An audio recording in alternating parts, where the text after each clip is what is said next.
శ్రీశైల మహాక్షేత్రంలోని శ్రీ భ్రమరాంబిక మల్లికార్జున స్వామివార్ల ఆలయానికి కూతవేటు దూరంలో జరిగిన ఓ సంఘటన చర్చనీయాంశమైంది.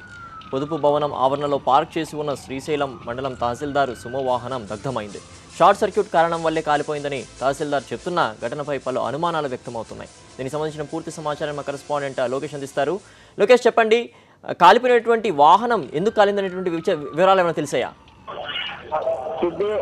ఏదైతే కొద్ది రోజుల్లోనే శ్రీశైల మల్లికార్జున స్వామి యొక్క బ్రహ్మోత్సవాలు ప్రారంభమవుతున్న నేపథ్యంలో ఇటువంటి సంఘటన జరగడం అనేది చాలా ఆందోళన కలిగించే విధంగా అని చెప్పవచ్చు.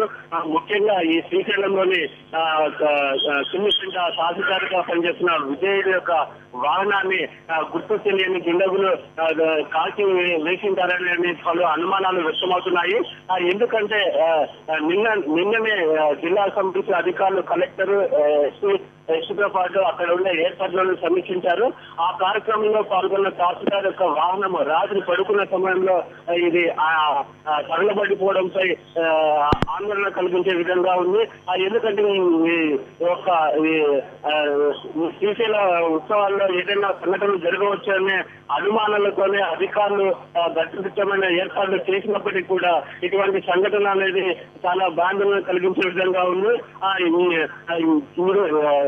నిన్న అర్ధరాత్రి సమయంలో అంటే తెల్లారుజామున అయ్యేసరికి వాహనం తగలబడిపోవడంపై తహసీల్దార్ సంబంధించినది చెప్తున్నప్పటికీ ఏదైతే షార్ట్ సర్క్యూట్ వల్ల జరిగిందని చెప్తున్నప్పటికీ కూడా పోలీసులు పలు కోణాల్లో విచారణ చేపట్టారు. ఎందుకంటే ఇది ఆకపాయల పన లేదంటే ఏదైనా కక్ష కట్టి ఇది ఈ విధంగా చేసింటారనే అనుమానంలో కూడా పోలీసులు విచారణ చేస్తున్నారు. Siddhu, okay, thanks for the updates Lokesh.